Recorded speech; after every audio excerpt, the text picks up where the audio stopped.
Hello बच्चों, 9th की math की कक्षा में आपका स्वागत है। हम 12वां यूनिट कर रहे हैं और उसकी एक्सरसाइज 12.1 हम कर रहे हैं। इसका क्वेश्चन नंबर 4 देखो। उस त्रिभुज का क्षेत्रफल ज्ञात करो जिसकी दो भुजाएं 18 सेंटीमीटर और 10 सेंटीमीटर दे रखी हैं तथा उसका परिमाप 42 सेंटीमीटर दे रखा है। बेटे मान लो कोई त्रिभुज है, इसकी ना दो भुजाएं दे रखी हैं। मान लो ये 18, ये 10, ये नहीं दे रखा तीसरी भुजा, लेकिन तीनों भुजाओं का जोड़ दे रखा है। तो हम तीनों भुजाओं का जोड़ में से इन दोनों को प्लस करके माइनस कर लेंगे, ठीक है ना। इस प्रकार हम तीसरी भुजा भी निकाल सकते हैं। जो परिमाप होता है त्रिभुज का वो 42 दे रखे ना, तो ये तीनों भुजाओं का जोड़ है।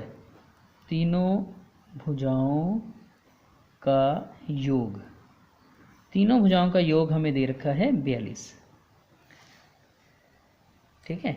तो उसमें से एक भुजा 18, एक 10 दे रखी है, एक नहीं दे रखी तो उसको x लिख लो। तीनों को प्लस करने से 42 आता है। 28 हो गया, 28 को उधर ले जाओ तो ये आ जाएगा 42 माइनस 28, ठीक है। इसके बाद ये तो x आ गया हमारे पास 14। 42 में से 28 माइनस कर लिए, 14 सेंटीमीटर। जो भी दे रखा होगा, हाँ सेंटीमीटर में है सवाल, तो ये सेंटीमीटर। तो ये भुजा हमने निकाली अभी, तो ये है 14 सेंटीमीटर। ये मैंने गोला इसलिए लगाया कि बाद में निकाल ली, ठीक है। तो अब इन तीनों भुजाओं को लेकर हमने इस त्रिभुज का क्षेत्रफल निकालना है। तो लिखेंगे त्रिभुज का क्षेत्रफल। हमें यदि त्रिभुज की तीनों भुजाएं पता हैं तो हीरोन सूत्र लगता है, वो आपको पता भी है। S minus A, S minus B, S minus C, ठीक है। ए बी सी तीनों भुजाएं हो जाएंगी, 1 2 3, ठीक है, ए बी सी। और एस क्या होगा? एस होगा तीनों भुजाओं का जोड़ बटे में 2। तो हमें 18 जमा 10 जमा 14, जैसे मर्जी लिख दो, जो मर्जी पहले लिख लो, बटे 2।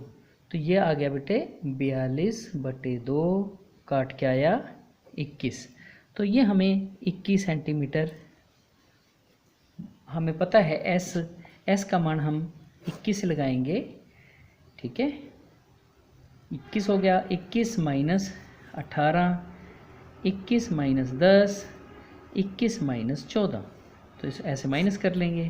तो ये तो बेटे 21 आ गया, गुना ये 3 आ गया, गुना ये 11 आ गया, गुना ये 7 आ गया, ठीक है।